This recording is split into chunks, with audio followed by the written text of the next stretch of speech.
이제 비트코인은 결국 2100만 개라고 하는 구획을 가진 어떤 도시 또는 행성이라고 비트코인을 빗대어서 표현을 하고 네. 그 위에 어떤 건물이 지어질지 우리가 아직 모르는 상태예요. 그 위에 건물이 올라가게 되고 그 건물이 2층, 3층, 10층, 100층으로 올라갈 때 네. 본격적으로 비트코인이라고 하는 행성의 가치가 100배, 1000배가 될 수 있는 거죠. 일단 비트코인의 사이클이 있지 않습니까? 네. 그 사이클에 지금은 상승장의 초입이라고 보는 게 맞아요. 네. 이럴 때는 꾸준하게 적립식으로 사는 게 좋습니다. 1, 2년 내에는 한 5억 정도라고 봅니다. 5억. 제가 보수적으로 보면 3억이라고 말씀드리고요. 네.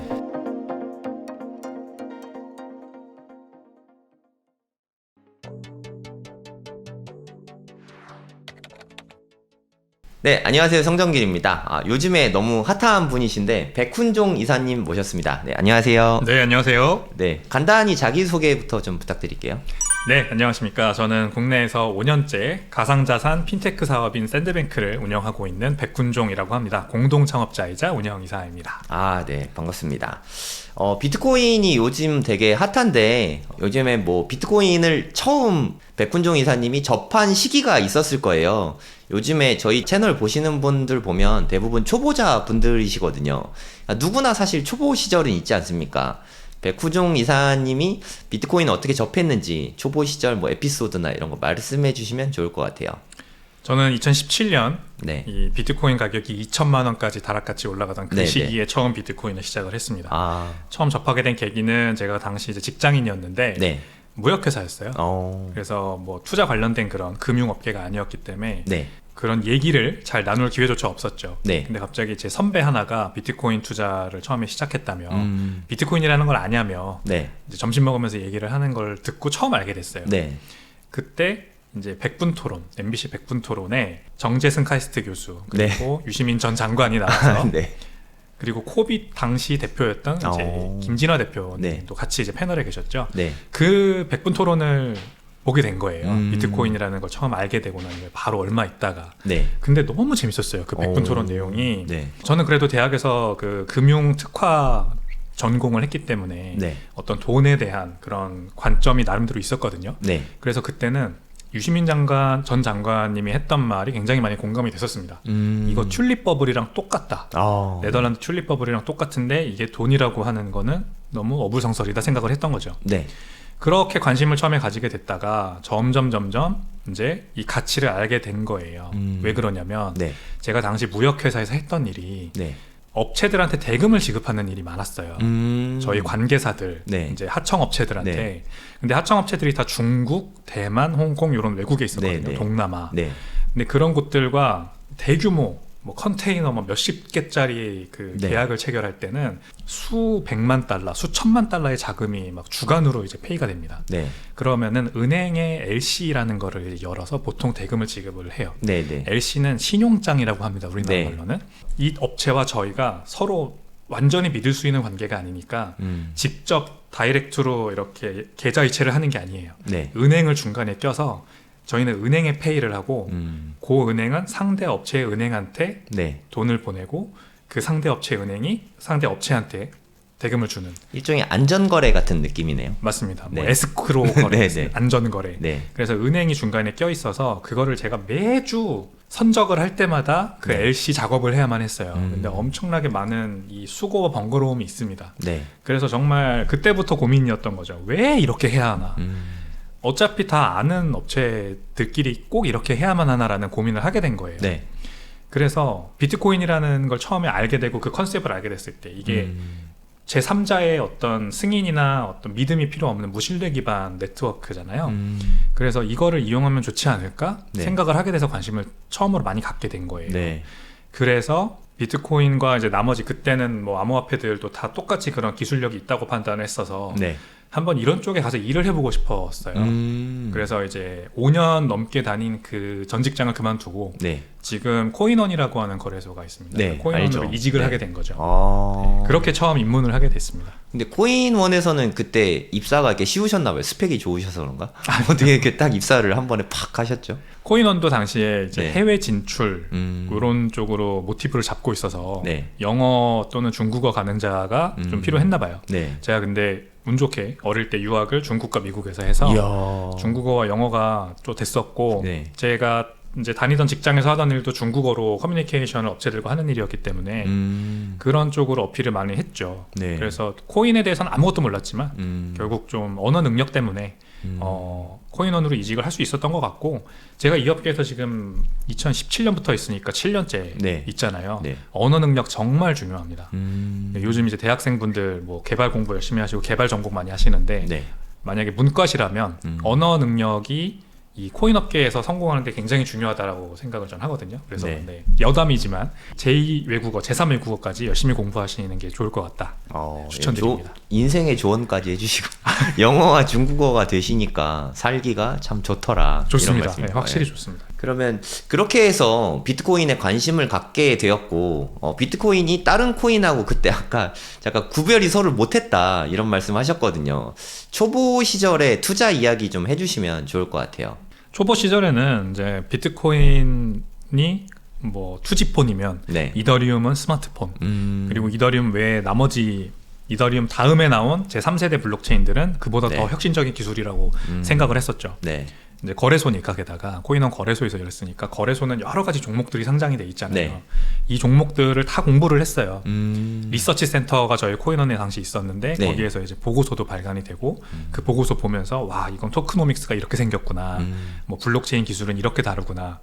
이 비트코인은 POW, 네. 뭐 당시 이더리움도 POW였지만 네, 네. POS로 가는 길이었고, 네. 그리고 나머지 블록체인들은 또 다른 개념들, POH, POE 뭐 이런 개념들이 처음에 나오는 걸 다 공부하면서 굉장히 신기하고 혁신적이었죠. 그렇게 이제 코인에 대한 지식의 지평을 막 넓혀가면서 네. 제가 당시에 이제 그 코인원에 상장을 하고 싶었던 코인들을 여러 개 커뮤니케이션 하게 됐어요. 코인 프로젝트 네. 대표님들과. 네. ICO 뭐 이런 건가요? 그렇죠. ICO 같은 네, 거. 네. 이제 코인 오퍼링이라고 해서 ICO잖아요. 네. 근데 익스체인지 코인 오퍼링이라고 해서 IEO라는 개념이 있잖아요. 네. 그래서 거래소에 직접 처음 코인을 상장하는 그거를 제가 이제 담당을 했었거든요. 네. 그래서 몇 개 코인 프로젝트에 그렇게 제가 관심을 가지게 됐고 뭐 상장까지 결국엔 추진되진 않았지만 네. 그때 관심 가지게 됐던 코인들의 투자를 제가 또 개인적으로 다 했었죠. 비상장 코인들의. 비상장 코인들의. 네. 그 코인들이 네. 그 제가 그때 당시 투자했던 4개 코인들이 다 지금 사라졌습니다. 투자했던 돈들도 그럼 다 사라지는 건가요? 다 사라졌습니다. 야. 이게 결국 그래서 암호화폐 투자, 가상자산 투자의 어떤 본질적인 문제라고 저는 그때 처음 깨달은 거예요. 잘 될 거라고 분명히 나는 공부를 엄청 많이 했고 네. 엄청 많은 시간과 노력과 돈을 투자했는데 네. 왜 다 사라져 버릴까? 그냥 상폐돼 버리는 거에서 끝나는 것도 아니고 네. 공중분해돼 버리는 거죠. 예를 들어서 어떤 창업자가 코인을 만들어요. 근데 네. 그 창업자가 먹고 나르는 상황 네. 너무 많이 발생하잖아요. 네. 러그풀이라고 네, 하죠. 네. 또는 해킹 사고가 발생합니다. 그래서 자산이 다 탈취당해 버려요. 고객 자산이. 끔찍합니다. 네, 그거를 뭐 복구해줄 능력도 뭐 아무것도 없죠 회사에는. 네. 뭐 보험이 들어오는 것도 아니고 그런 사건 사고들이 왜 발생하나?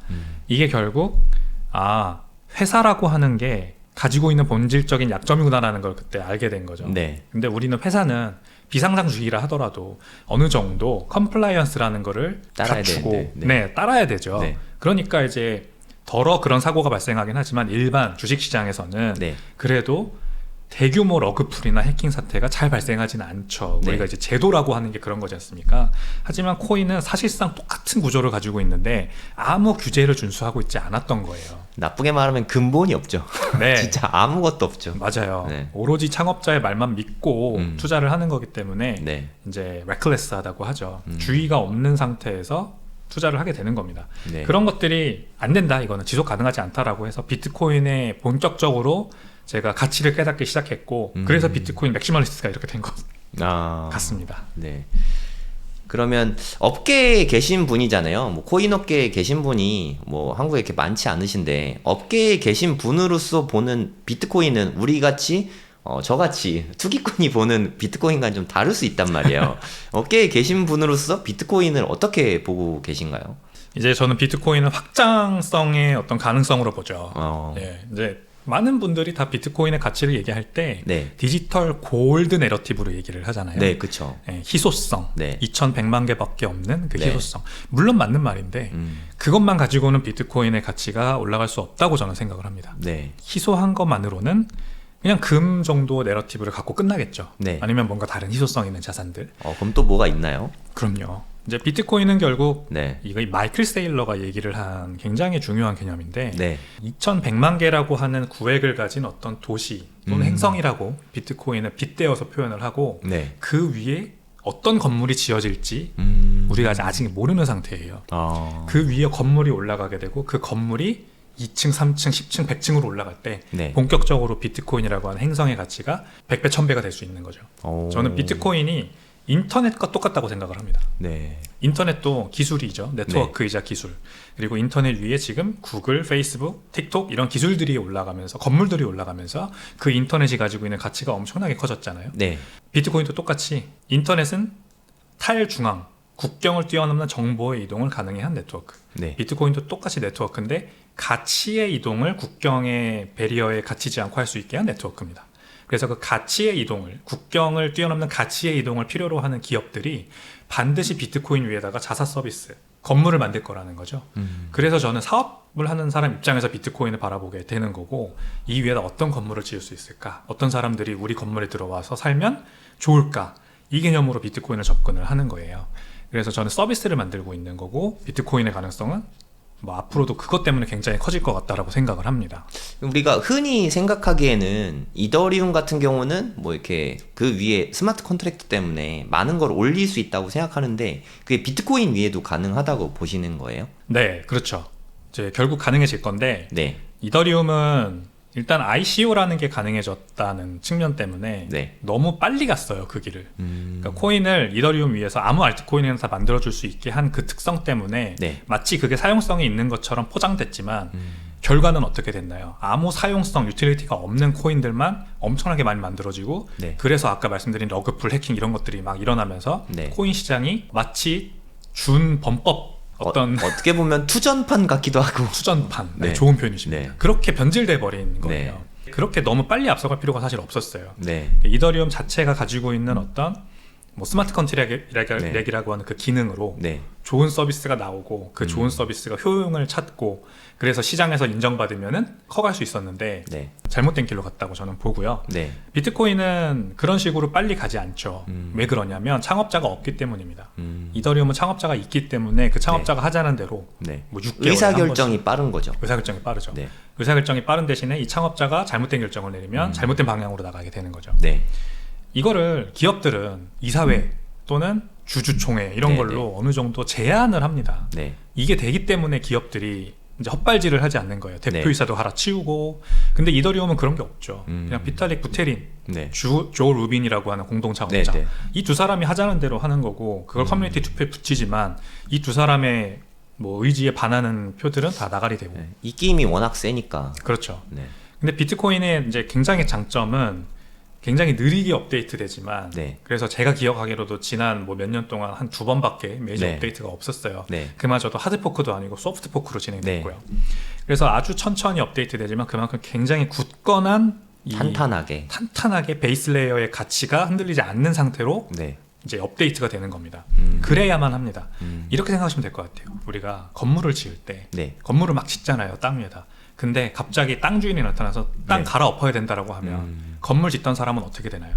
건물 다시 부셔야 되는데 네. 그럼 누가 그 땅 위에 건물을 지으려고 하고 투자를 하겠어요? 네. 이더리움이 딱 그 상태입니다 지금. 자꾸 6개월마다 갈아엎어요 땅을. 네. 하드포크를 해서. 근데 비트코인은 땅이 아주 안정적입니다. 네. 마치 이 지구처럼. 이 지구의 지반이 계속해서 갈아엎어진다 생각하면 이렇게 인류가 번영하지 못했을 거예요. 네. 그게 비트코인의 장점입니다. 그래서 그 위에 안정적으로 우리가 뭘 하든지 장기적인 관점으로 건물을 지을 수 있습니다. 그게 비트코인이 느리지만 이더리움이 가지고 있는 스마트 컨트랙이든 뭐든 그걸 가지게 될 거지만 아주 안정적인 기반 위에서 가지게 될 거라는 이제 전망인 거죠. 오히려 천천히 가는 게 비트코인만의 강점이 될 수도 있는 거네요. 그렇죠. 그렇게 가야만 합니다. 인터넷도 그렇게 발전을 했고요. 네. 인터넷도 아시겠지만 1950년대, 40년대 이때부터 다르파라고 하는 네. 미국의 이 국방성이 만들어낸 기술로부터 파생된 거예요. 네. 그 이후로 몇십 년 동안 인터넷을 어떻게 일상생활, 우리 대중한테 접목할 수 있을까를 이 전문가들이 굉장히 오랫동안 고민을 한 거고 그렇게 해서 2000년대 초반에 IT 버블까지 간 겁니다. 네. 비트코인도 처음 나온 암호화폐라고 생각하시는 분들이 많은데 1960년대부터 이 암호학이라고 하는 학문의 기초에서 암호화폐가 나왔었어요. 선구자들이 있습니다. 뭐 전자화폐 뭐 그런 건가요? 전자화폐. 네. 네, 그런 암호학자들이 네. 만들어낸 코인들이 이미 1960년대부터 있었어요. 네. 그 결과물이 비트코인입니다. 그러니까 비트코인이 절대 처음 나온 게 아니에요. 네. 그래서 이게 이제 앞으로 인터넷처럼 굉장히 큰 확장성으로 이어질 거다. 건물들이 지어지면서 라고 네. 보는 게 더 타당하고 네. 나머지 알트코인들은 일단 그 효용성을 먼저 찾아야 비트코인 같이 굳건한 큰 네트워크를 가질 수 있을 거다. 네. 이렇게 판단을 하는 거죠. 저는. 되게 흥미진진한데요. 그리고 이제 거래소에 계셨었잖아요. 네. 네, 거기서 업계에서 일을 하셨는데 거래소 우리나라 분들은 대부분 코인 거래소에 코인을 보관하고 있거든요, 사실. 그렇죠. 뭐 업비트나 뭐 이렇게 대형 거래소에 보관을 하고 있는데 그거에 대해서는 어떻게 생각하십니까? 거래소에 보관하는 거는 최대한 빨리 끊으셔야 됩니다. 거래소는 거래를 하는 기관이지 네. 은행이 아닙니다. 근데 대부분 은행처럼 사용을 하세요. 네. 은행 계좌처럼 비트코인 사서 거기다 그냥 은행 계좌처럼 놔두는 거죠. 네. 근데 그러면은 그 거래소가 문을 닫거나 네. 어떤 뭐 사태가 발생하면은 그 코인을 못 찾게 될 수 있어요. 네. 예를 들어서 OKX라는 네. 실례를 하나 말씀드리면 OKX라는 지금 전 세계 2위 규모 거래소가 있습니다. 네. 불과 3년, 4년밖에 안 된 일이에요. 이 거래소의 대표가 네. 갑자기 3주 동안 연락 두절되고 사라진 적이 있어요. 근데 이게 무슨 문제가 있냐면 거래소는 다 고객 계정을 옴니버스 지갑이라고 해서 하나의 지갑에다가 몰아넣습니다. 그 지갑에 네. 접근 권한을 가지고 있는 사람은 그 거래소의 대표나 뭐 몇몇 네. 이제 executive 네. 멤버들이겠죠. 네. 네. 그러니까 대표가 갑자기 연락 두절이 돼버리니까 그게 복수의 키가 필요해서 대표가 없으면 아예 못 찾는 구조인 건가요? 못 찾는 거죠. 어. 그래서 OKX 고객들의 자금이 다 묶여버리겠네요. 묶여버린 상태가 된 거예요. 어. 근데 결국 다행히 대표가 나타났어요. 왜 없었을까요? 갑자기 사라졌어요. 그러니까 아직까지도 미스테리인데 뭐 중국 당국이 잡아갔다가 풀어준 거다 이런 소문도 있고 네네. 그렇습니다. 이 사태가 이제 일파만파 퍼지면서 거래소에다가 내 자금을 놔두면 안 된다라고 하는 게 이제 외국에서는 네. 굉장히 일반적인 이제 그 지식이 된 거죠. 네. 근데 우리나라 분들은 아직 이거 잘 모르세요. 음. 그래서 그냥 뭐 믿고 맡기는 형식인데 네. 그러면 안 되고 가장 좋은 방법은 개인 지갑을 꼭 자기 핸드폰, 스마트폰에 설치하셔서 거래소에서 코인을 사시면은 그걸 바로 개인 지갑으로 옮기고 거기에다 보관을 하시는 게 좋습니다. 그게 개인 지갑이 이제 머리가 아프긴 합니다. 네. 그 개인 지갑 암호 거기에 설정해 놓은 암호를 까먹거나 네. 뭐 어디 적어놨는데 그걸 유실하거나 이러면은 다시는 그 자산을 못 찾게 될 가능성도 있거든요. 네. 근데 요즘 나온 지갑들은요 그런 것도 어느 정도 해결할 수 있게 해줘요. 네. 그러니까 뭐 애플 아이폰 같은 경우에는 아이클라우드 같은 네. 뭐 안드로이드 제가 안 써서 모르는데 뭐라고 하죠? 구글 클라우드라고 하나요? 네. 구글 클라우드 같은 데다가 제 암호를 이제 대신 복호화해서 저장을 해주고 네. 만약에 제가 암호를 까먹으면은 거기 있는 걸 불러올 수 있게 이렇게 해준다거나 음. 약간 안전 장치들을 몇 개 해줘요. 네. 그래서 제가 혹시라도 개인 지갑에 암호를 까먹거나 혹은 스마트폰을 잃어버려가지고 네. 개인 지갑을 유실하더라도 네. 다시 복구할 수 있게 해줍니다. 그러니까 차라리 그게 훨씬 안전한 방법이죠. 네. 네, 그래서 개인 지갑 이용을 꼭 배우시고 하셨으면 좋겠습니다. 네. 너무 좋습니다. 그럼 이제 저희 채널 보시는 분들은 대부분 투자자 분들이 좀 많으시니까 비트코인을 살 때 어떻게 사야 되냐에 대해서 되게 고민이 많으시더라고요. 그냥 뭐 이렇게 해라 저렇게 해라 하면 좀 어려우니까 백훈정 이사님이 어떻게 매수하고 있다 본인의 전략을 알려주시면 좋을 것 같아요. 일단 비트코인의 사이클이 있지 않습니까? 네. 그 사이클에 지금은 상승장의 초입이라고 보는 게 맞아요. 네. 이럴 때는 꾸준하게 적립식으로 사는 게 좋습니다. 어떤 타이밍을 재려고 하다가 네. 파도를 거꾸로 타게 되는 경우가 저는 너무 많았어요. 저 네. 개인적으로도. 네. 그래서 오히려 그렇게 하다가 돈을 잃느니 그냥 적립식으로 무지성으로 매수하는 게 제일 수익률이 좋더라. 네. 제 경험상 말씀드리는 겁니다. 근데 하락장일 때는 네. 돈이 생기는 대로 사야 돼요. 적립식으로 사지 말고 돈이 생기는 대로. 그러니까 하락장일 때는 그냥 뭐 계속해서 주식적으로 빠지지 않습니까? 한 네. 1년 막 이렇게. 네. 네. 그럴 때는 제가 돈을 버는 족족 예를 들어 월급을 받으면은 이제 정해진 그 금액으로 살 수밖에 없지만 네. 뭔가 더 보너스를 일을 해서 받거나 보너스를 뭐 받거나 알바를 하거나 뭐 네, 뭐 물건을 적금 만기가 팔거나. 돌아오거나 네. 물건을 팔거나 네. 요즘 뭐 배민 아르바이트 이런 것도 많이 하시는데 그런 네, 거라도 네. 해서 네. 현금을 더 쌓고 그 현금으로 비트코인이 떨어질 때마다 사게 되는 그런 형태를 많이 하죠 저는. 네. 그래서 2023년 동안 제가 비트코인을 많이 모았어요. 가격 엄청 빠졌잖아요. 네, 13년 네. 동안. 네. 왜냐면은 가격이 많이 오르니까 네. 지금이 좋은 구간인지를 판단하는 게 사실 어렵더라고요. 저는. 네. 네. 제가 차트를 잘 보는 사람도 아니고 그냥 뭐 계속 오르는데 네. 뭐 가끔 빠질 때도 있지만 그럴 때 빠질 때까지 기다렸다가 살려고 하니까 또 네. 너무 오래 기다릴 때가 되고 그러다가 못 견디고 사면은 그때부터 막 빠지고 그런 파도를 잘못하는 경우가 너무 많았어요. 그래서 네. 지금은 적립식 그냥 한 달에 한 번씩 근데 거기에서 좀 재미 요소를 추가하자면 네. 그 기간을 좀 달리 해보는 것도 재밌어요.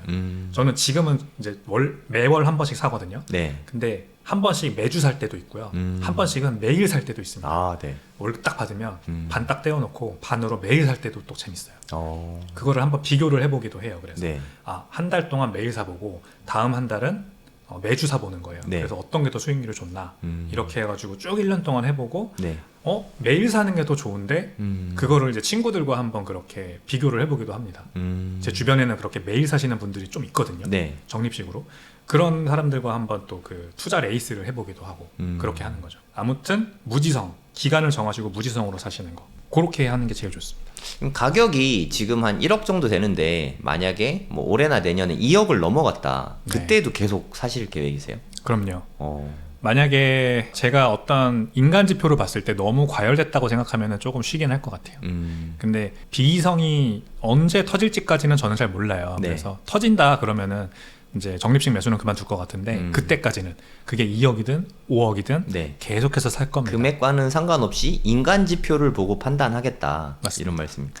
인간 지표 어떤 게 있을까요? 제가 가장 대표적으로 말씀드리는 거는 네. 제 스스로가 네. 갑자기 너무 유명해져서 아. 공중파에서 저를 불러서 네. 연예인들과 같이 방송을 하게 되고 네. 제가 그런 경험이 있습니다. 실제로 아, 2021년인가 2022년이었던 것 같아요. 네. KBS에서 저를 불러서 연예인들과 이렇게 재테크 관련된 방송을 하게 하더라고요. 네네. 그런 걸 저는 대표적으로 과잉된 현상이라고 생각합니다. 공중파에서 가상자산 관련된 업계 사람을 부를 때 네. 그리고 과잉 지표. 이제 지금도 증권사에서 비트코인 관련된 뭐 리포트를 덜어내긴 합니다만 네. 또는 이제 뭐 미디어에서 주류 언론에서도 가끔 기사가 나오긴 합니다만 네. 그런 기사나 리포트의 내용들이 아무 비판적인 내용이 없고 좋은 내용만 얘기할 때도 과열됐다고 봐야 돼요. 그 비이성적인 시장의 가장 대표적인 예가 네. 아무도 나쁜 말을 하지 않을 때입니다. 근데 요즘은 좀 규정 잡힌 시각이 보이죠. 네. 뭐 방송이 이게 유튜브 채널에 방송이 올라가도 댓글 달리는 것만 봐도 악플이 아직은 많은 것 같아요. 악플이 많죠. 네. 근데 2021년 그 11월 달 네. 8천만 원까지 갔던 그 불장의 네. 끄트머리를 생각해 보면 아무도 나쁜 말을 하지 않았습니다. 음. 뭐 테슬라가 비트코인을 샀다 뭐 이런 얘기만 나오지 당연히 1억 간다. 당연히 1억 간다. 네. 그런 얘기가 나올 때 이제 좀 조심하죠. 저는. 네. 근데 이제 그러다가 꺾이면 추세적으로 꺾이는 게 몇 번 보이면 이제 저는 그때부터는 적립식 매수는 그만두고 네. 현금 비중을 좀 늘리죠. 현금 비중을 쭉 늘리다가 네. 많이 빠졌다 싶을 네. 때 뭐 한 번 축 빠질 때 30%씩 빠지지 않습니까? 네. 그 코로나 팬데믹 터졌을 때 3월달 네. 2020년 3월달에도 비트코인 가격이 이틀 동안 막 50% 60% 빠졌었어요. 네. 네. 그럴 때 한번 크게 들어갈 수 있게 현금을 비축을 좀 해놓고 그때 사는 게 이제 제가 비트코인 투자할 때 많이 이제 하는 전략이긴 합니다. 그러면 이사님은 현금 모아놓은 거를 비트코인에만 주로 투자를 하시는 거예요? 다른 건 잘 안 사시나요? 네, 만약에 제가 사고 싶은 다른 주식이나 네. 뭐 기타 대체 투자 자산이 없을 때는 비트코인을 삽니다. 네. 다른 코인은 일절 사지 않고요. 네. 주식은 대신에 좀 삽니다. 예를 들어 제가 사고 싶은 주식이 있다 그럴 때는 비트코인과 같이 이렇게 비율을 나눠가지고 사거든요. 요즘은 좀 사고 싶은 주식이 있습니다, 제가. 그러니까 비트코인을 팔아서 사는 건 아니고 살 때 비트코인과 주식의 비율로 이렇게 사신다는 거죠. 네, 비트코인을 팔아서 사는 건 아닙니다.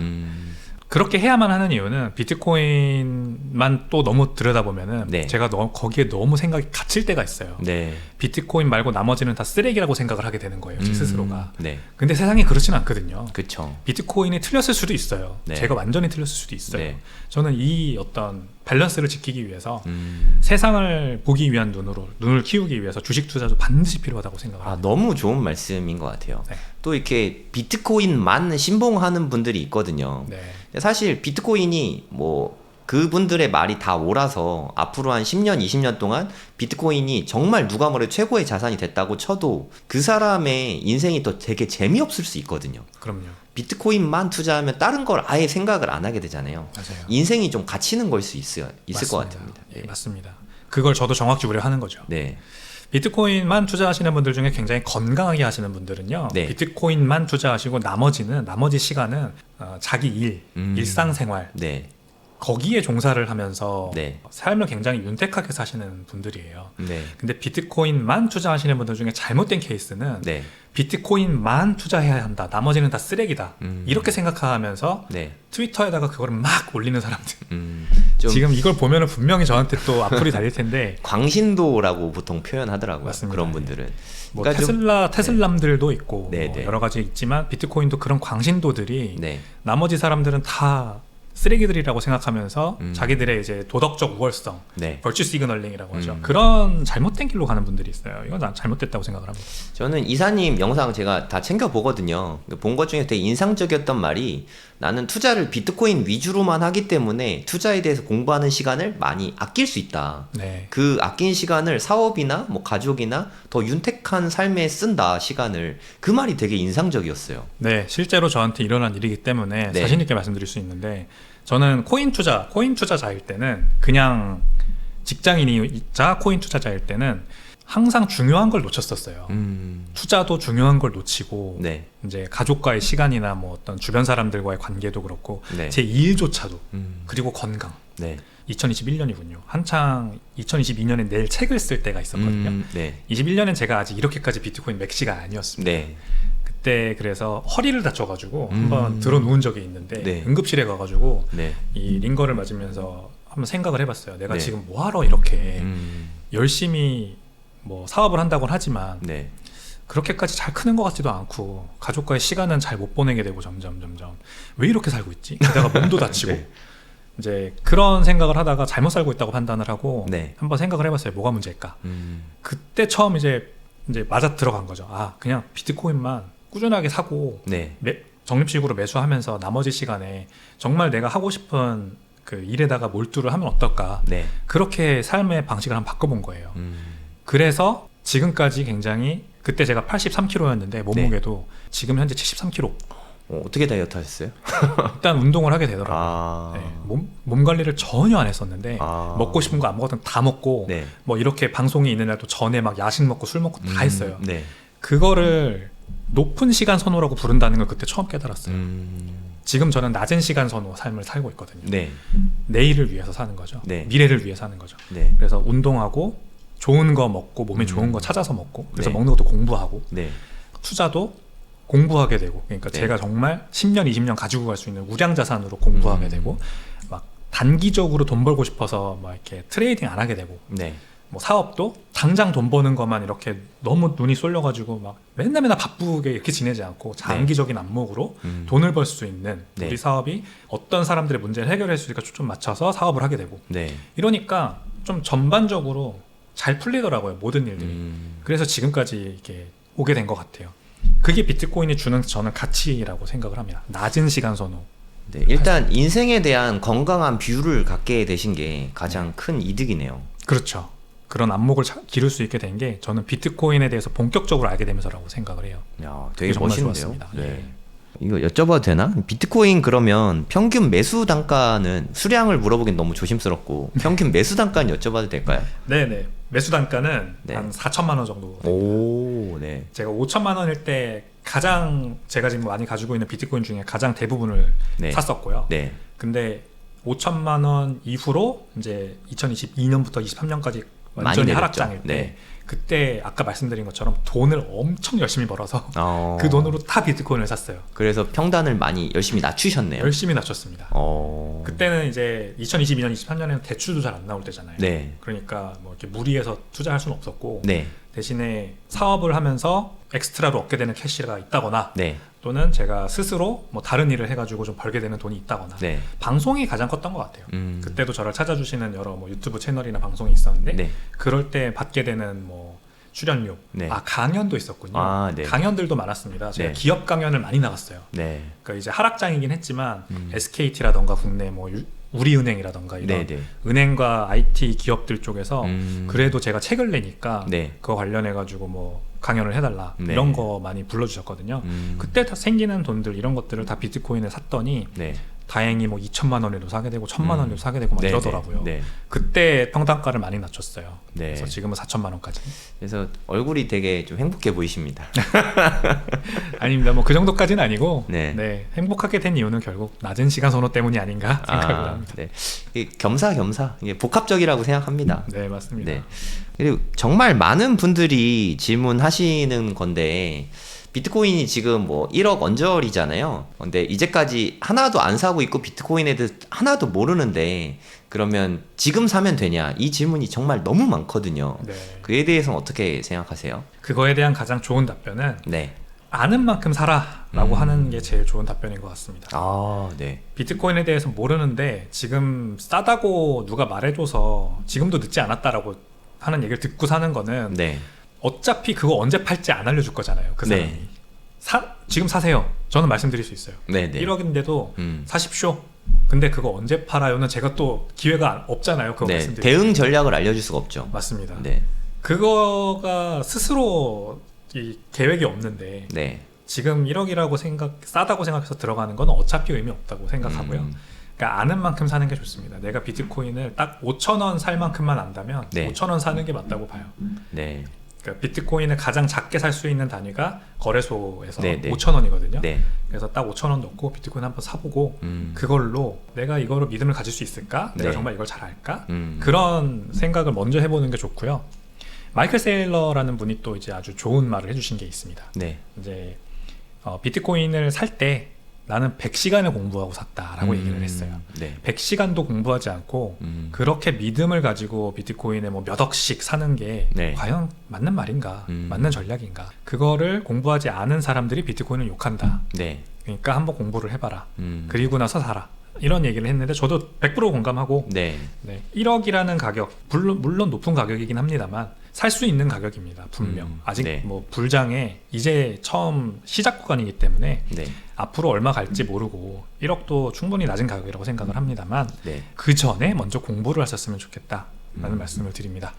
그러니까 두 다리 쭉 뻗고 잘 수 있을 수량만 사라. 네. 설사 한 20%가 떨어져도 30%가 떨어져도 그냥 떨어졌구나 라고 공부하는 차원 정도의 공부가 안 돼 있으니까 그렇죠. 그 정도만 사라 이런 말씀 같습니다. 맞습니다. 예. 네. 그리고 이것도 되게 많이 물어보시는데 만약에 자녀가 미성년자다.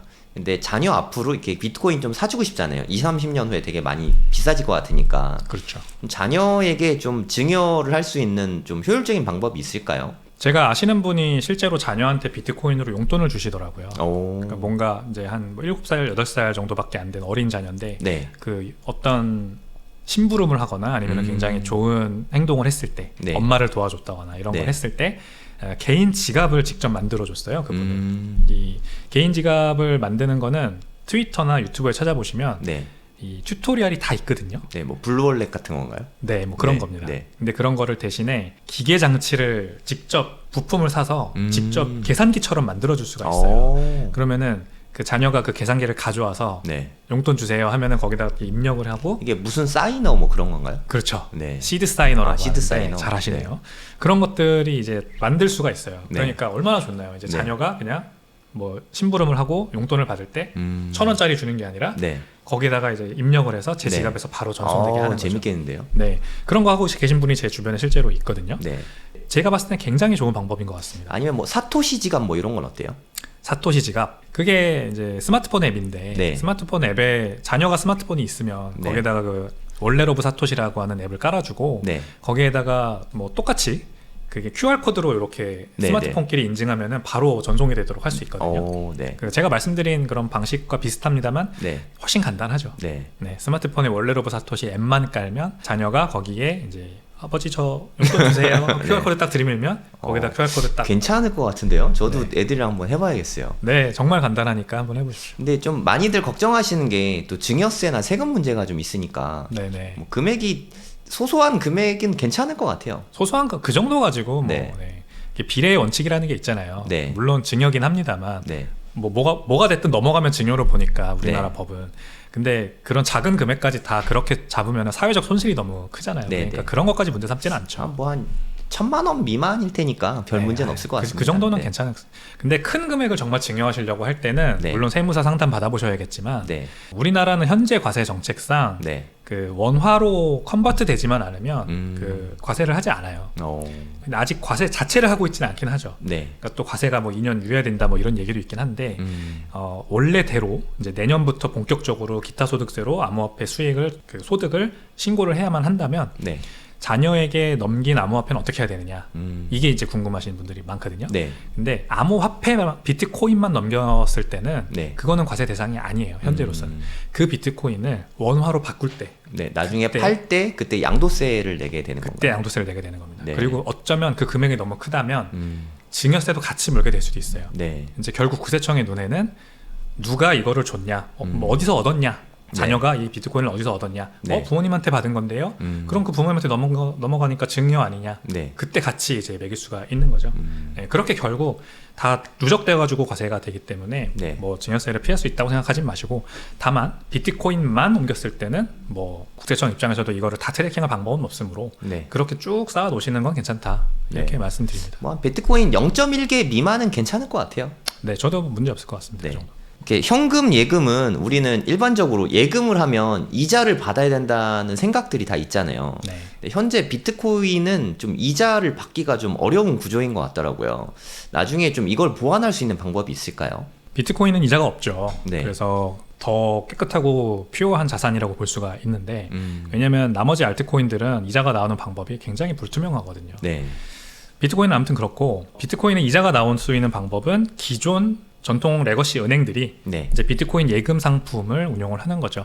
비트코인으로 예금 받고 비트코인으로 이자 주고 그 뭐 재원은 비트코인 대출에서 나오겠죠. 비트코인 담보 대출 또는 네. 비트코인 대출 이거를 은행들이 결국에는 해줘야만 합니다. 네. 그래서 미국 뉴욕 같은 경우에는 그 미국의 뉴욕에 있는 100여 개가 넘는 그 네. 지역 은행들이 네. 어떤 프로그램을 지금 이미 다 도입을 했어요. 네. 그 프로그램 그 전산망이죠. 전산망을 도입을 해서 비트코인 대출과 예금 상품을 이미 운용할 수 있게 준비를 하고 있거든요. 네.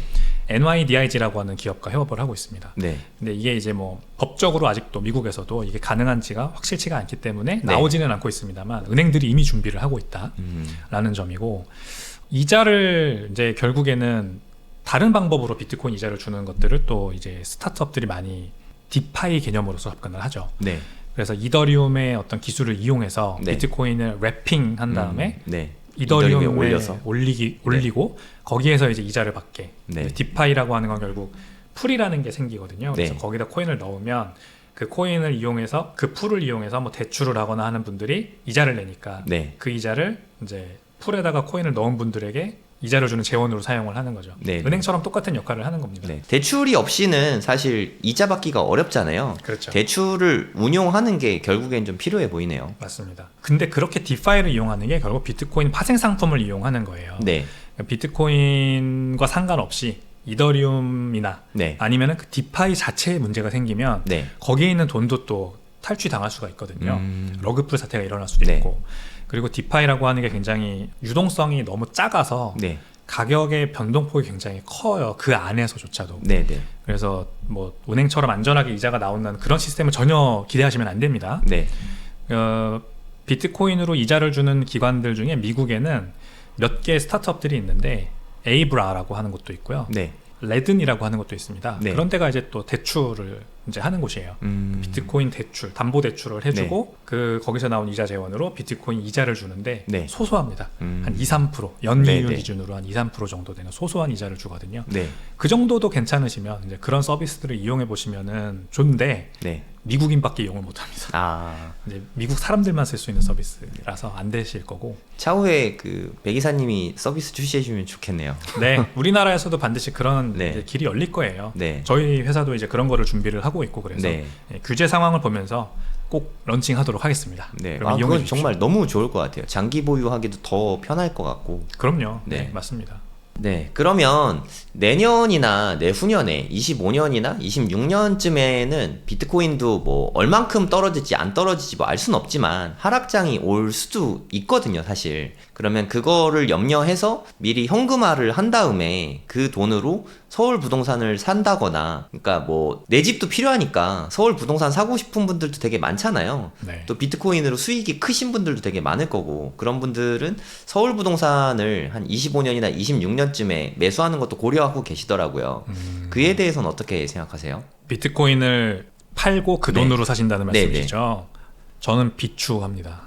서울 부동산 가격이 네, 앞으로 비트코인과 향후 5년, 10년을 봤을 때 네, 비교가 될까라는 생각이 일단 먼저 드네요. 그러니까 비트코인을 아주 좋은 타이밍에 잘 팔았다고 칩시다. 네, 그리고 그 돈으로 서울 부동산을 샀다고 쳐도 네, 그 서울 부동산을 얼마나 갖고 있을 거냐, 이게 이제 중요하거든요. 네, 근데 뭐 일단은 부동산이니까 네, 당장 팔고 싶다고 팔리지도 않을 것이고 네, 가격이 엄청나게 큰 변동성으로 오르지도 않을 거라고 생각이 일단은 들어요. 네, 예를 들어서 그냥 서울 집값이 앞으로 10년 동안 네, 비트코인과 비슷하게 오른다고 치더라도 네, 그 다음은 그럼 어떻게 될 거냐, 이게 이제 저는 중요하다 보거든요. 네, 부동산 가격이 계속해서 저는 오를 수는 없다고 생각합니다. 그쵸. 일단 안정적으로 유지는 되겠죠. 네, 그래도 서울 부동산이라고 하는 어떤 상징성이 있기 때문에. 네, 그래서 가지고 있으면 분명 인플레이션 해지는 되겠지만 네, 비트코인 가격이 올라가는 것만큼 부동산이 절대 올라갈 수는 없을 거라고 생각을 해요. 일단 서두에 말씀드렸지만 그 확장성 면에서 업사이드 포텐셜이 훨씬 큰 자산이거든요. 아직 그 위에 건물이 지어지고 있는 중이지 네, 땅이 개발되기 전이에요.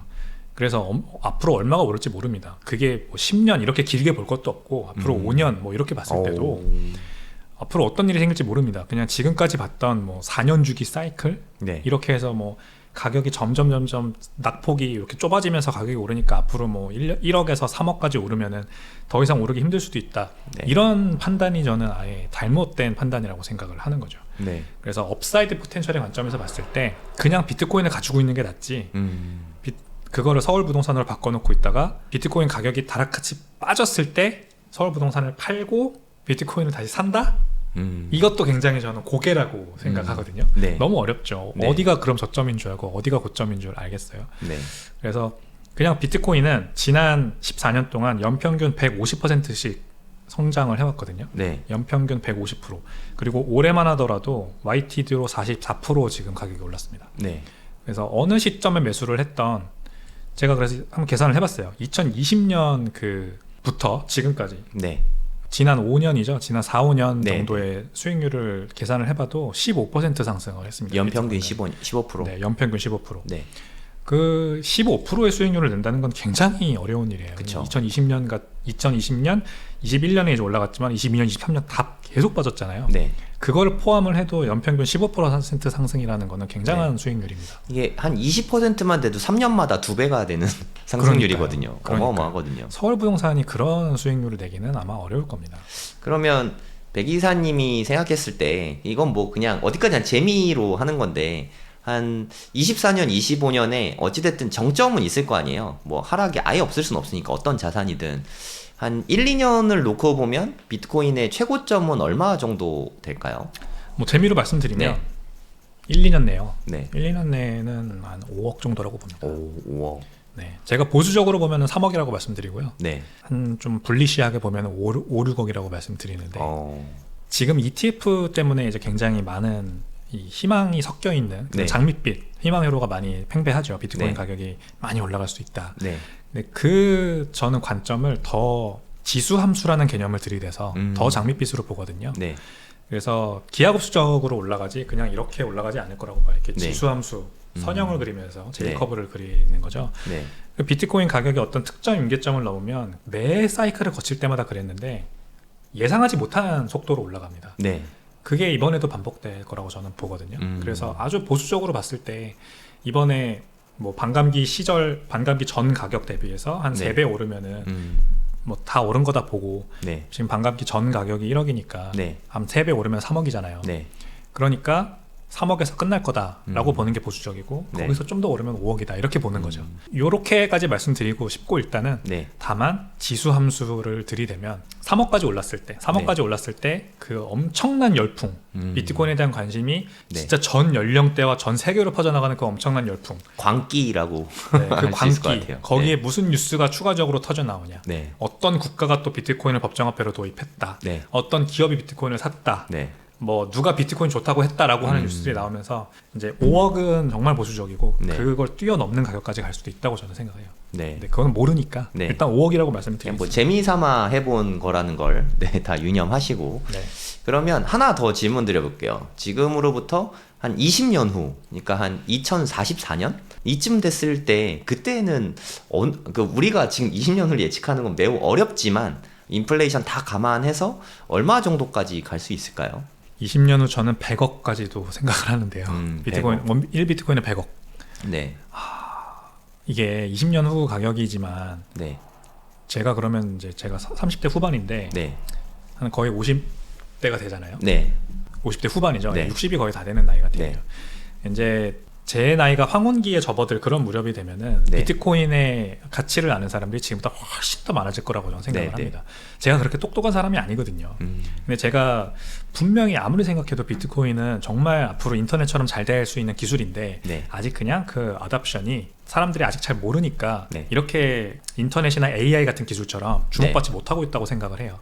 제가 어떤 우연한 좋은 기회에 그냥 운이 좋아서 먼저 알게 됐다고 생각을 합니다. 네. 근데 제가 그래도 은퇴하고 60이 다 될 나이가 되면은 그때 젊은 사람들은 저보다 훨씬 똑똑하고 더 잘 모든 가치를 깨닫겠죠. 네. 그러니까 비트코인이 지금 가는 거는 상상할 수 없을 정도로 많이 사람들한테 이미 아주 친숙하고 익숙한 그런 네. 자산과 기술이 돼 있을 거라고 봅니다.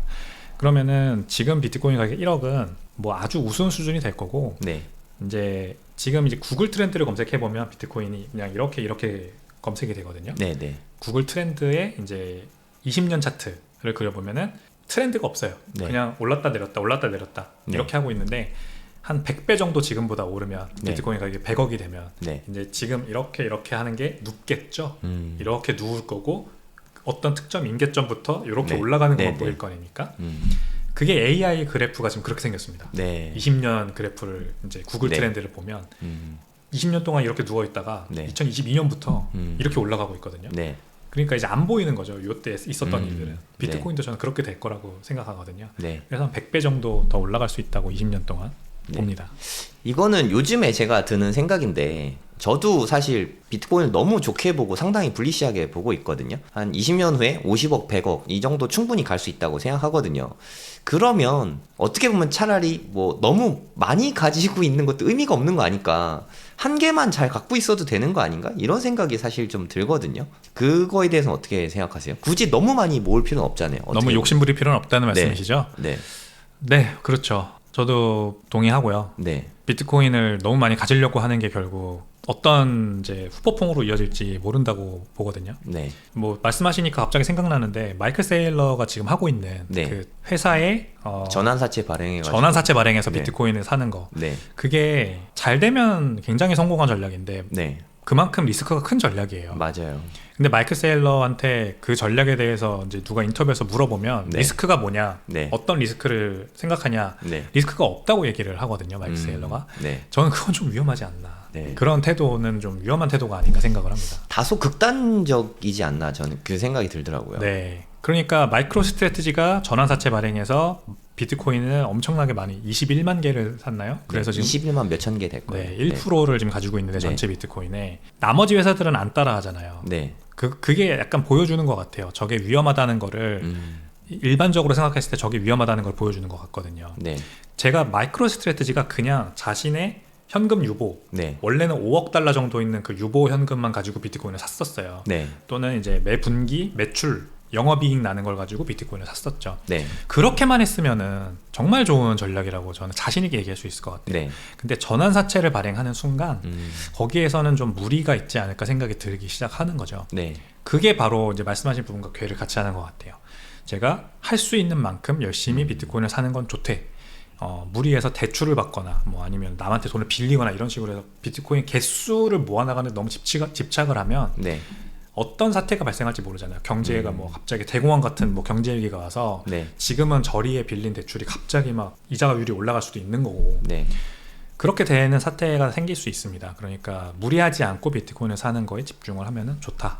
이렇게 생각합니다. 이게 또 여담인데 전환사채라는 게 사실 이자를 갚아야 되는 거고 이자를 못 갚으면 주식으로라도 줘야 되는 부분이 있잖아요. 그럼 이자를 주려면 영업 활동을 통해서 그 이자를 감당해야 되는데 제가 봤을 때 이제 마이크로 스트래티지는 소프트웨어에서 버는 돈이 그 이자를 감당할 수 있을지가 사실 조금 의문이고 그러면 만약에 비트코인 많이 올랐을 때 마이클 세일러가 좀 그걸 팔고 전환사채를 상환할 거라면 전 문제가 없다고 보는데 마이클 세일러는 끝까지 안 팔 거라고 했거든요. 네. 저는 오히려 그런 극단적인 모습이 더 위험하다고 생각해요.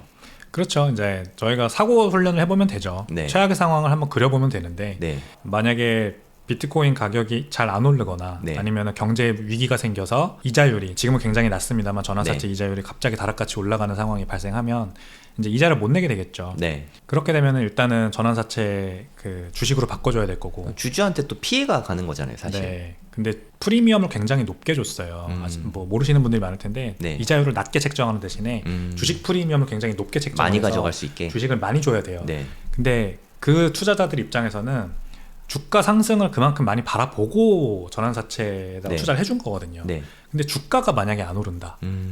뭐 경제 위기가 터지면 마이크로 스트래티지 주가가 당연히 하락하겠죠. 네. 그러면 나 주식도 싫어. 이럴 수도 있는 거예요. 네. 뭔가 더 프리미엄을 내나. 그럼 네. 비트코인 팔아야 되거든요. 네. 비트코인 팔 때 비트코인 안 팔릴 수도 있어요. 네. 그런 경제 위기가 왔을 때는 유동성이 줄어들기 때문에 대규모 비트코인이 시장에 나오면 그게 소화가 안 돼요. 네. 그런 상황이 이제 마이크로 스트래티지에는 굉장히 바틀렉이 될 수 있는 상황인 거죠. 그런 상황을 당연히 리스크로 고민을 하고 해야 되는데 너무 공격적으로 전환사채를 발행한 게 아닌가 그런 걱정이 드는 거죠. 만약에 그게 안 팔리면 시장가로 막 이렇게 또 던지면 그게 비트코인 시장에는 되게 큰 악재일 수도 있거든요, 사실. 그렇죠.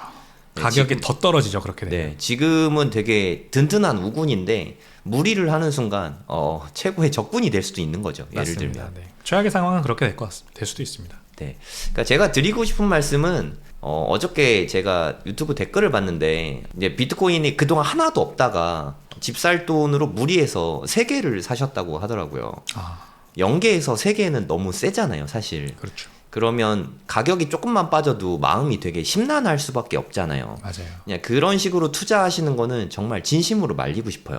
그러니까 두 다리 쭉 뻗고 그냥 여유 현금으로 길게 보고 투자하는 게 맞다고 생각하거든요. 그냥 뭐 누가 저한테 오늘 물어본다면 뭐 저는 뭐 1, 2년 봐도 좋고 장기적으로 봐도 좋다고 생각합니다. 라고 말은 하겠지만 근데 본인이 무리해서 투자하는 거면 저는 말리고 싶습니다. 맞습니다. 1개, 2개, 3개 이런 개수에 집착하시는 분들이 꼭 그러시던데 네. 그거는 저는 말리고 싶습니다. 네. 네. 되는 만큼 여력을 가지고 여력이 있는 한 사시는 게 제일 좋다고 생각합니다. 저는 0.1개만 해도 사실 충분히 많다고 생각하거든요. 네, 맞습니다. 우리나라 돈으로 1,000만 원이고 그리고 이사님이나 제가 보듯이 미래에 정말 그 정도 가치가 있으면 0.1개만 해도 100억까지 가면 10억이잖아요. 결코 그럼요. 작은 금액이 아닌데 그거에 좀 만족할 필요도 있다고 생각합니다. 맞아요. 저는 실제로 하루에 5,000원씩 비트코인을 살 때, 매일 네. 살 때 네. 그 5,000원이 50만 원이 될 거라고 생각하고 샀어요. 네. 그러니까 너무 기분이 좋더라고요. 아주 좋은 꿀팁인 것 같습니다. 네. 그 5,000원씩 사봐야 뭐 아무리 계속 사봐야 뭐 0.1개, 네. 0.00개밖에 안 되겠지만 그게 100배 가면은 얼마가 될지를 상상하면서 사면 되거든요. 저도 우리 애들한테 지갑 만들어주고 갖고 있는 통장에 뭐 우리 애기들이 돈 많이 모았더라고요. 50만 원, 30만 원 이렇게 모았더라고요. 아, 그래요? 네, 그것들을 다 비트코인으로 바꿔서 줘야겠다는 생각이 좀 드네요. 너무 좋은 전략인 네. 것 같습니다. 지갑 만들어서 뭐 블루월렛 같은 거 만들기 쉬우니까 네. 만들어서 좀 줘야겠어요. 네, 그렇게 하시면 좋죠.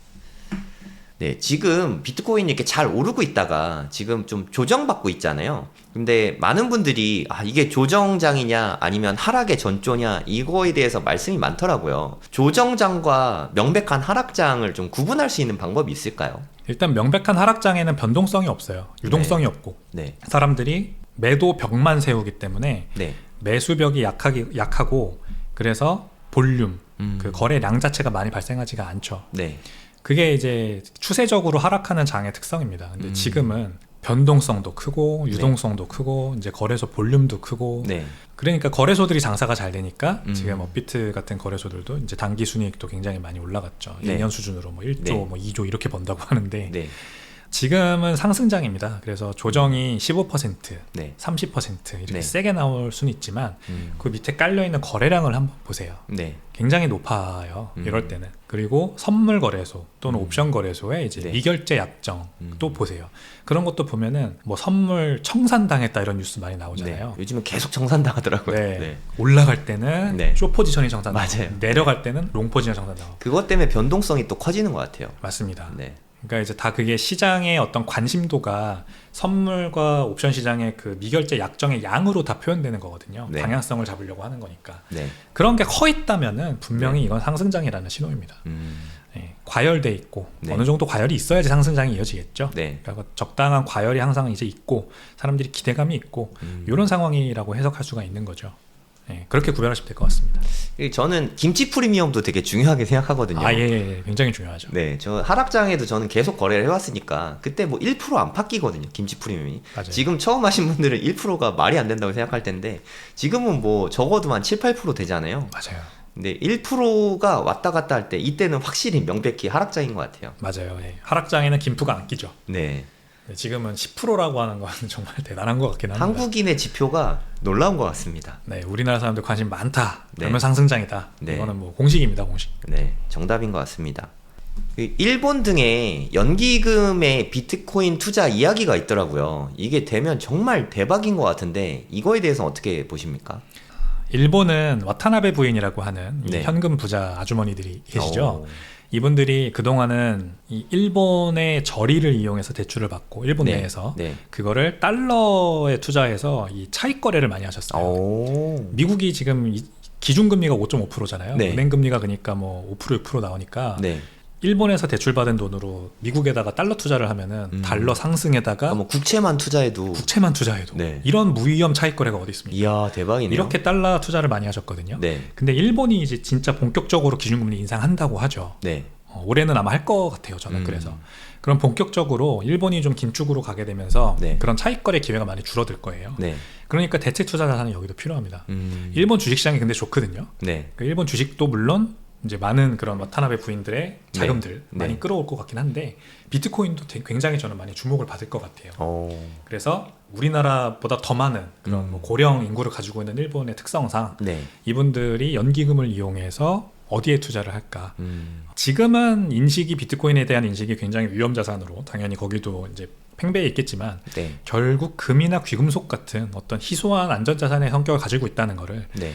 자산 관리사들이나 전문 투자 운용력들이 먼저 아마 이 가치를 깨달을 겁니다. 네. 그러면은 당연히 자신들의 고객들에게 비트코인을 추천할 거고 네. 그러면 연기금이 이제 포트폴리오에 비트코인 담게 되겠죠. 이게 이제 정해진 수순이라고 생각하고요. 네. 올해 안에도 가능하다고 저는 봅니다. 올해 시작될 것 같고 네. 내년 내후년 가면서 점차 연기금의 비트코인 투자가 본격화되지 않을까 이렇게 생각을 합니다. 그러면 일본을 시작으로 전 세계 연기금들이 다 들어오면 어마어마하겠는데요. 그럼요. 어마어마하죠. 이제 연기금들마다 다 전략이 다르겠지만 네. 2023년 말에 나온 KB 부자 리포트를 보니까 네. 이제 결국 10억대 이상의 자산가들이 향후 3년 동안 관심을 가지고 계속 가격이 잘 올라갈 것 같은 자산으로 3위에 금과 귀금속을 뽑았더라고요. 네. 그러니까 불확실성이 큰 뭐 지정학적인 리스크, 전쟁 이런 것도 있고 하다 보니까 불확실성이 굉장히 큰 앞으로 3년을 보는 거고 요때 연기금들은 계속해서 꾸준히 8% 이상의 수익을 내야 됩니다. 네. 무조건. 이때 어떤 자산을 포트폴리오에 담을지를 다 똑같이 고민을 하고 있는데 비트코인을 딱 넣으면은 지난 과거 데이터긴 하지만 네. 샤프 레이쇼라고 하죠. 위험 대비 수익률. 네. 그게 굉장히 좋아요. 비트코인만큼 좋은 게 없습니다. 네. 비트코인을 넣으면 리스크는 거의 동일한데 네. 대신에 수익은 뭐 몇십 프로씩 올라가는 네. 그런 이제 데이터가 나오니까 아무래도 연기금들이 많이 비트코인을 전 담지 않을까 이렇게 생각을 합니다. 그리고 말씀하셨듯이 일본이나 뭐 한국 같은 경우는 이미 저성장 국면에 들어섰잖아요. 그렇죠. 뭐 GDP 성장률 뭐 2% 되네 마네 하고 있는데 유럽도 다 마찬가지인 것 같거든요. 그렇죠. 이런 상태에서 비트코인이 너무 훌륭한 대안이 될 수 있을 것 같아요. 그럼요. 저성장을 타개할 수 있는 국면이죠. 네. 굉장히 좋은 무기죠. 네. 네. 그렇다고 뭐 우리나라나 일본이나 미국 주식을 마음껏 담기엔 또 부담스럽고. 그렇죠. 네, 그러면 비트코인을 담는 게 좀 마음 편하게 좀 운용 수익률을 올릴 수 있는 대안인 것 같습니다. 맞습니다. 주식은 사실 공부해야 됩니다. 재무제표 들여다봐야 되고 네. 뭐 지수 같은 거 볼 때도 운용사도 잘 선택해야 되고 생각할 거리가 많죠. 네. 근데 이제 뭐 나이 많으신 분들도 마찬가지지만 젊은 세대가 특히 바빠 죽겠는데 직장 네. 생활하고 막 바빠 죽겠는데 막 그 투자 공부까지 하면서 물론 그렇게 하시는 분들 정말 대단하신 분들 제가 인정하는데 네. 모든 사람이 그렇게 할 수는 없어요. 네. 그러니까 정말 신경 끄고 투자할 수 있는 자산이 필요합니다. 네. 대체 투자 자산이. 네. 그게 비트코인으로 너무 좋죠. 네, 아주 좋은 말씀이신 것 같습니다. 그리고 이제 최근에 홍콩 비트코인 현물 ETF 이야기가 있더라고요. 이거에 대해서는 뭐 가능성이 언제쯤 될까요? 제가 이제 뭐 사업을 하다 보니까 많은 분들을 만나게 되고 그러면은 얘기를 듣는데 네. 거의 다 이미 거기서는 기정사실화된 거예요. 네, 홍콩 당국과 뭐 자산 운용사들 간에는 끝 오. 이미 그렇게 됐대요. 그럼 언제쯤 출시되는 거예요? 그 블룸버그 애널리스트들의 얘기에 따르면 2분기 내에 출시된다라는 오. 인식입니다 지금. 근데 블룸버그 애널리스트들이 비트코인 ETF 미국 출시도 네. 뭐 90% 이상. 너무 정확하더라고요. 네, 그러니까 네. 이제 공신도가 있잖아요. 네. 네, 아마 홍콩도 그렇게 될 가능성이 크다고 봐요. 2분기 내에 나올 것 같습니다. 그러면 홍콩 ETF가 출시가 되면 비트코인 가격에도 긍정적인 영향을 미칠까요? 네, 홍콩 ETF는 저는 굉장히 임팩트가 클 것 같아요. 이걸 좀 낮게 보시는 분들도 있던데 네. 홍콩 뭐 그래 봐야 뭐. 근데 일단은 몇 가지 이제 제가 말씀드리고 싶은 게 있는데 중국 경기가 안 좋은 점. 네. 그래서 중국 내 부동산과 주식 가격이 지난 5년 동안 계속해서 추세적으로 하락해온 점 때문에 네. 중국 내 중산층의 불만이 지금 굉장히 많이 쌓여 있어요. 그래서 비트코인에 대한 관심도가 다시 올라오고 있어서 네. 중국은 비트코인 거래가 완전 금지되어 있는데 네. 도 불구하고 마치 VPN 써서 우회해서 인터넷 하듯이 페이스북하고 인스타그램 네네. 하듯이 몰래. 비트코인도 투자 몰래 하거든요. 네. 근데 이게 이제 온체인 지표로 다 드러납니다. 비트코인의 네. 온체인 지표 보면은 중국 내에서 발생하는 거래량이 이제 다시 전 세계 10위권 안으로 들어왔어요. 오. 원래 100위권 밖에 있었거든요. 그래서 이 중국 내에서 비트코인 투자를 몰래 하시는데 아예 이거를 홍콩 ETF를 통해서 양성화된 방향으로 하게 될 네. 가능성이 높습니다. 네, 이거를 중국 당국도 그렇게 막지는 않는 모습이고 네. 어차피 비트코인 투자할 거면 네. 우리가 깔아준 시장에서 양성화된 방향으로 해 네. 라고 하는 거죠. 그래서 홍콩의 비트코인이라고 하는 디지털 자산이라고 하는 걸 아젠다로 삼아서 네. 본토에 있는 그 중산층의 자금을 끌어오려고 하는 또는 가능성을 보고 해외 투자자들이 또 들어오게 하려는 그런 네. 움직임.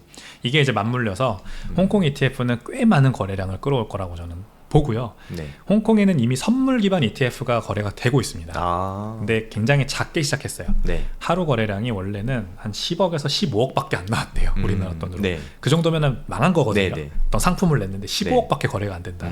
근데 지금 그게 10배, 100배가 오. 수십 배가 아무튼 늘었답니다. 거래량이. 네. 그러니까 이 상승장의 혜택을 제대로 보고 우리나라 막 삼성자산운용, 미래에셋자산운용, 선물 기반 ETF 이미 하고 있거든요. 홍콩에서. 아, 네. 그러니까 굉장히 장사가 잘 되고 있대요. 그래서 기대감이 크다. 현물 ETF 나오면은 대박 나겠다. 이런 기대감이 풍부하다고 합니다. 또 중국 정부 입장에서는 이렇게 현물 ETF니까 ETF를 많이 팔면은 어찌됐든 중국 내에 이렇게 비트코인 자체가 많아지는 거잖아요. 그렇죠. 비트코인 패권 입장에서도 장점이 많다고 생각하거든요. 맞습니다. 정부에서도 밀어줄 것 같아요. 맞습니다. 그 자산운용사들 지금 네. 하베스트 글로벌이라고 하면 중국 내 굉장히 큰 자산운용사가 네. 비트코인 ETF를 홍콩에 신청을 했는데 네. 홍콩을 통해서 중국 사람들이 이제 ETF에 투자하면 네. ETF는 패시브 펀드라서 네. ETF 주문이 들어오면 그 즉시 비트코인을 사야 됩니다. 네. 액티브가 아니에요. 네. 좀 있다가 뭐 가격 떨어지면서 이런 게 아닙니다. 네, 네. 바로바로 사야 됩니다. 네. 그러면은 그 자산운용사들이 결국 뭐 중국 내에 있는 어떤 네. 커스터디와 연계해서 네. 비트코인을 사겠죠. 이제 해시키 그룹이라고 하는 그 회사가 아무래도 하게 될 가능성이 클 것 같은데 네. 중국 회사입니다.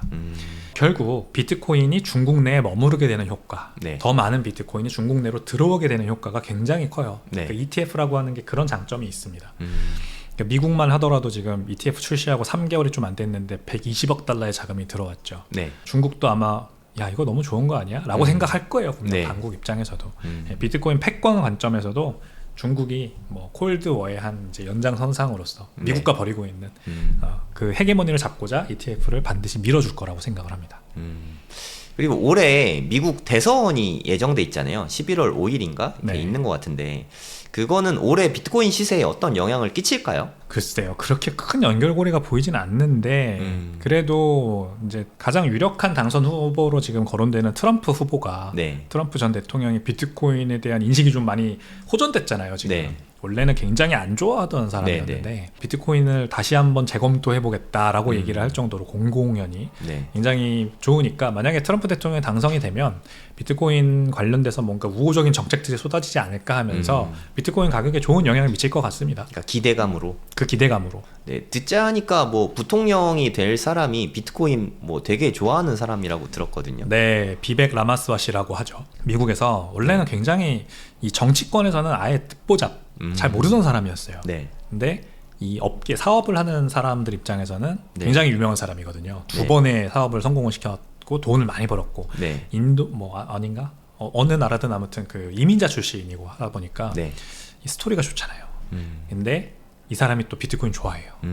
미국의 어떤 고질적인 문제 그런 뭐 돈이 너무 많이 풀리고 네. 부채가 너무 많이 쌓이고 있고 이런 거를 해결하기 위해서는 네. 우리가 비트코인을 반드시 도입해야 한다라고 얘기하시는 분이거든요. 네.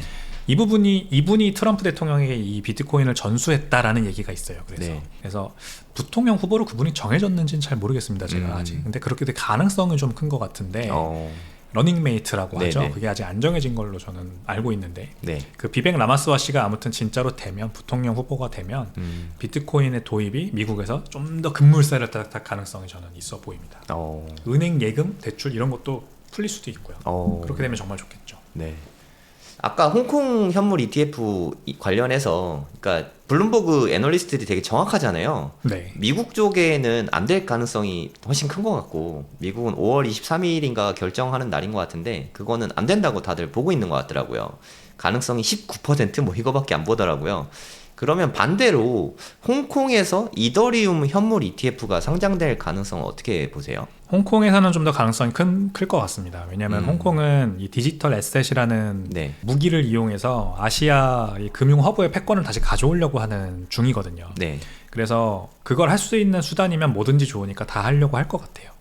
그리고 이더리움에 대한 뭐 미국은 이더리움의 증권성이 지금 문제가 되기 때문에 네. 이게 합법이냐 불법이냐를 먼저 결정하고 네. 그 다음에 ETF를 내자 이런 기조라서 네. 느린 거거든요. 지금 네. 그 결정이. 근데 홍콩에서는 뭐 그렇게 이더리움을 증권이나 뭐 아니면은 불법 그런 ICO 네. 미리 코인을 그 선별된 판매했다. 투자자들에게 네. 팔았다. 네. 뭐 이런 거에 대한 문제를 삼는다는 얘기 못 들어봤어요. 제가 그냥 그 자체로 이미 네. 탈중화된 코인으로 본다. 네. 이렇게 저는 보거든요. 음. 그러면은 뭐 미국보다 앞서 나간다는 관점에서 이더리움 ETF 먼저 출시할 가능성도 저는 굉장히 높다고 봅니다. 홍콩에도 그러면 이더리움 현물 ETF가 출시되면 이더리움 시세가 지금 좀 힘을 좀 못 쓰고 있잖아요. 네. 네, 좀 강력한 호재가 될 수 있을까요? 강력한 호재까지는 아니지만 호재는 될 것 같습니다. 호재는 분명히 될 것 같아요. 네. 이더리움이 이제 아직도 비트코인 가격 대비해서 좀 그만큼 상승을 못 가져오고 있죠. 네, 네. 근데 그거는 어느 정도 그래서 따라올 수 있지 않을까. 비트코인의 가격 상승 정도는 따라올 수 있는 그런 어떤 기반은 마련되지 않을까 싶습니다. 여러모로 홍콩 시장이 되게 중요하네요. 네, 중국이 네. 지금 물론 힘들지만 네. 병 들어가는 뭐 병자 같은 느낌이 들긴 하지만 원래 그런 형이 아닌데. 네, 원래 그런 형이 아닌데 네. 그래도 전 세계 2위 경제 대국입니다. 맞아요. 그러니까 네. 그 중국이 정말 뭔가 나서는 거에 있어서 당연히 관심이 모일 수밖에 없을 것 같아요. 최근에 보니까 금 시총이 무려 한 15조 달러가 넘어가고 있더라고요. 그리고 비트코인은 최근에 조정받아서 한 1.3조 달러 정도 되는 것 같습니다. 네. 나중에 비트코인 시가총액이 금을 넘어설 수 있을까요? 저는 충분히 가능하다고 생각합니다. 오. 비트코인 시총은 금의 한 15분의 1 정도밖에 안 되는 수준이거든요. 네. 1.3조 정도. 네. 근데 은을 얼마 전에 역전을 했죠. 네. 근데 그러니까- 다시 또 재역전 당했더라고요. 아, 그런가요? 네. 거기까지는 제가 몰랐는데 네. 은의 시총에 도전할 수 있을 거라고 생각한 것도 사실 얼마 안 됐습니다. 기적이죠, 사실. 네, 맞습니다. 은은 이제 금 정도는 아니지만 그래도 안전자산으로 우리 네. 인류의 역사와 함께 해온 자산인데 네. 게다가 실제로 산업재로도 쓰이고 있지 않습니까? 네, 네. 그래서 참 신기한 것 같아요. 비트코인에 어떻게 시가총액이 이렇게 높게 올라갈 수 있을까? 근데 금은 결국 아주 오래된 안전자산이긴 하지만 네. 이 한계가 있습니다. 금은 아무래도 이 현물 거래가 너무 어렵습니다. 네. 그래서 보통 다들 ETF라던가 아니면 네. 달러 예금 같은 페이퍼 골드라고 하죠. 금 예금 증서 같은 걸로 이제 결국 거래를 하는 겁니다. 네. 근데 그 금이 과연 실물 금이 진짜 어딘가에 존재하느냐는 계속해서 우리가 캐시처닝을 하게 될 수밖에 없는 거죠. 네. 인터넷에 찾아보면 나오는 그 미국 정부가 8,000톤의 금을 가지고 있다. 네. 뭐 이런 정보들이 정말 진짜일까? 이게 항상 이제 음모론적인 시각이긴 하지만 의심이 되거든요. 네. 그래서 금 가격을 실제로 현물 금 가격을 이 페이퍼 골드 가격이 움직인다라고 하는 네. 아주 논리적인 시각도 존재를 합니다. 그게 이제 금이 14조, 15조 달러에 이제 멈춰 있을 수밖에 없는 이유라고 저는 봐요. 네. 그러니까 투명성. 정말 비트코인처럼 엄청난 희소성을 가지고 있긴 하지만 그 희소성을 넘어서는 어떤 투명성을 가지고 있지는 않은 것 같다라는 네. 게 이제 한계인 거죠. 근데 비트코인은 희소성도 희소성이지만 굉장히 투명하죠. 이제 ETF가 물론 비트코인도 나왔습니다. 그래서 ETF에 많은 돈이 모이고 있지만 네. 그 ETF 때문에 비트코인 가격이 잡아먹힐 거냐? 저는 그거는 불가능하다고 봐요. 네. 왜냐하면 비트코인은 모든 장부에 다 거래가 기록되기 때문에 우리가 다 투명하게 볼 수가 있잖아요. 네. ETF가 얼마가 신청이 됐고 네. 그 ETF가 실제로 비트코인을 샀는지 안 샀는지를 24시간 모니터하고 있는 이 업계 전문가들이 있거든요. 네. 그래서 비트코인은 그 투명성 때문에 훨씬 더 퓨어한 자산입니다.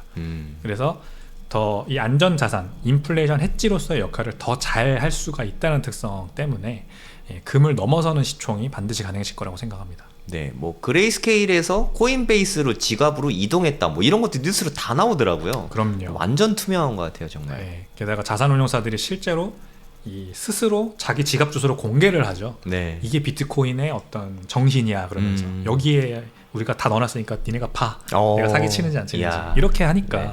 비트코인은 정말 위대한 자산이죠. 아, 근데 진짜 좀 멋있는 것 같아요, 비트코인은. 그럴 수 있는 게 세상에 진짜 아예 없지 않나요? 그렇죠. 네. 투명성의 어떤 극대화를 어떤 이뤄낸 그런 네. 자산이라고 볼 수가 있죠. 예를 들어서 뭐 금 같은 경우는 1만 톤이다. 그거를 우리가 어떻게 진짜 금인지 가짜 금인지 일일이 다 확인을 할 수가 없잖아요. 맞습니다. 하지만 비트코인은 그냥 10,000개라도 그냥 만 이렇게 써 있는 거 보면 끝이잖아요. 맞아요. 이게 진짜 말도 안 되는 것 같아요, 사실. 맞아요. 예. 물론 전문 지식이 둘 다 필요하긴 하지만 네. 금은 정말 그 진짜 금인지 알아볼 수 있는 특출난 능력이 있지 않으면 이게 네. 진짜인지 가짜인지 구별하기도 어렵고 특출난 능력이 있어도 10,000개를 어떻게 검사합니까, 현실적으로? 현실적으로 불가능하죠. 네. 예. 비트코인은 다만 조금만 이제 프로그래밍이나 아니면 소프트웨어를 할 수 있는 능력이 있으면 네. 비트코인의 뭐 지갑 주소가 가짜인지 진짜인지 네. 뭐 이 트랜잭션이 진짜인지 가짜인지 알아볼 수 있는 방법이 있으니까 네. 훨씬 간단하고 퓨어하죠. 네. 이사님의 투자 원칙에 대해서 좀 말씀해 주시면 좋을 것 같습니다. 저는 단기적으로 절대 투자하지 않고요. 네. 트레이딩을 잘 하지 않습니다. 사고팔고를 하지 않는다는 말씀이죠. 네. 네, 저는 비트코인과 제가 좋아하는 몇몇 주식들을 이제 사놓고 그거를 오랫동안 적립식으로 계속 투자하는 네. 식으로 투자를 하는데 네. 원칙은 계속해서 공부를 하되 이 공부하는 거에 따라서 너무 생각이 바뀌지는 말자입니다. 그러니까 제가 어떤 주식이라고 말씀드리기는 좀 그렇지만 어떤 네. 특정 주식이 있거든요. 비트코인처럼 제가 되게 좋아하고 믿는 주식이에요. 근데 거기에 어떤 뭐 CEO가 말썽을 일으킨다거나 아니면은 뭐 테슬라인가요? CEO 말썽이니까 딱 떠오르는 게 그렇죠. 네. 네, 그런 또 네, 네. 아주 정확하게 짚으셨는데 그 네. 회사가 가지고 있는 여러 가지 문제점으로 보이는 것들이 또 있어요. 네. 근데 그런 것들 때문에 내 믿음이 흔들리냐 안 흔들리냐 결국 이거거든요. 네. 비트코인도 비슷해요. 비트코인도 뭐 사토시 나카모토라고 주장하는 어떤 사람이 뭐 네. 법원에서 이기게 되거나 뭐 이런 이 리스크가 존재를 하죠. 네. 이런 것들이 다 저의 생각을 흔들지 않을 정도로 준비를 하는 거거든요. 그게 네. 이제 공부를 하는 이유입니다. 그게 지금까지는 저는 가능했어요. 성공했었어요. 네. 그래서 계속 꾸준하게 믿음을 가지고 투자할 수 있었죠. 네. 그거에 대한 아주 좋은 예가 하나, 이게 좋은 이제 방법인 네. 어떤 실례가 하나 있는데, 애플 주식을 제가 만약 2000년에 샀으면요. 네. 지금 2000년에 제가 1억 원어치의 애플 주식을 샀으면 지금 네. 130억 원이 돼 있을 거예요. 네. 그렇게 하지 못했죠. 네. 그리고 만약에 서울 부동산을 제가 2017년에 가격 막 오를 때 네. 샀으면 네. 지금 이제 뭐 3억짜리 샀으면 13억, 15억이 돼 있을 네, 거 네. 아니에요. 테슬라 주식도 2018년에 네. 테슬라 주식 200불이었습니다. 네. 그때 심지어 분할하기도 전이었는데 그때 샀으면 지금 저는 아마 은퇴를 할 수 있었을지도 몰라요. 네. 단 1억이라는 돈만 있었으면. 네. 네. 직장 직장 생활 하시는 분들이 뭐 1억 정도는 어느 정도 그래도 제 나이 정도 됐으면 많이들 금액들 모으셨을 거고 네. 그거를 어디에 투자할까를 고민을 다들 하실 텐데 네. 저는 그거를 애플 같은 거를 하나 잘 발굴을 해서 딱 사놓고 20년 동안 계속 꾸준하게 사면은 네. 그거만큼 좋은 투자가 없다고 생각합니다. 1억이 130억이 되니까. 네. 그게 제 투자 원칙이에요.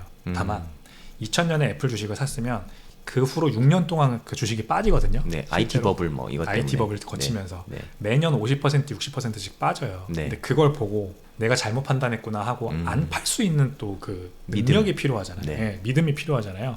그래서 공부를 해야 되는 겁니다. 네. 여러 가지를 공부해야 돼요. 인문학적인 관점에서도 공부를 해야 되고 그거를 키우는 게 더 중요하다고 저는 생각해요. 네. 그래서 비트코인도 그렇게 투자를 하고 20년 뭐 더 길게 안 팔려고 노력을 하는 거죠. 아, 오늘 좋은 말씀 너무 많이 해주신 것 같아요. 요새 그 백훈종 이사님이 유튜브에 인기가 많던데 그 다 이유가 있는 것 같습니다. 감사합니다. 네, 너무 이렇게 무엇을 질문해도 다 준비된 답변이 술술 나오니까 네, 너무 멋진 것 같습니다. 마지막 질문 하나만 드리고 마무리하겠습니다. 아직은 뭐 자녀가 없으시지만 이제 조만간 생긴다고 보고 자녀에게 딱 한 가지 유산만 물려줄 수 있다면 어떤 걸 물려주고 싶으세요? 굉장히 좋은 질문이고 네. 많은 생각이 들게 하는 질문이네요. 유산은 당연히 이제 실체가 있는 거여야겠죠. 아, 실체가 있는 것도 좋고 없는 것도 좋고. 야, 이거는 정말 방송을 떠나서 네. 굉장히 제가 생각해 본 적도 없고 네. 좋은 질문인 것 같습니다. 저는 딱 한 가지 제가 자녀에게 줄 수 있다면 네. 이 비트코인에 투자할 수 있게 저를 만들어준 네. 이 삶의 태도를 물려주고 싶어요. 아, 멋있네요. 제가 직장 생활을 할 때까지만 하더라도 네. 좀 유복한 환경에서 그래도 유학도 하고 네, 이랬으니까 네. 비트코인의 가치를 깨닫기까지 좀 오래 걸렸어요. 네. 그러니까 stay humble이라는 말이 있습니다. 비트코이너들 사이에서 굉장히 유행하는 말인데 네. 스티브 잡스가 한 말이 아닌가요? 그쵸. 네. 겸손하게 네. 자신을 겸손하게 유지하면서 비트코인을 점차 모아나가라라고 하는 말이 네. 굉장히 유명한데 제가 그 개념을 잘 몰랐습니다. 그러니까 굉장히 빨리 성공해서 파이어족처럼 네. 은퇴하고 그 돈을 뭐 잘 쓰고 살면 좋지 않나. 멋있다. 그 정도 생각을 했는데 네. 이 인생이 그렇게 짧지 않다는 걸 요즘 따라 많이 저는 느끼거든요. 비트코인 네. 투자하면서 네. 길게 어떻게 잘 살지를 고민하는 게 이제 제가 태도가 바뀐 부분이에요. 근데 저는 그래서 자녀한테 비트코인을 별로 물려주고 싶지 않아요.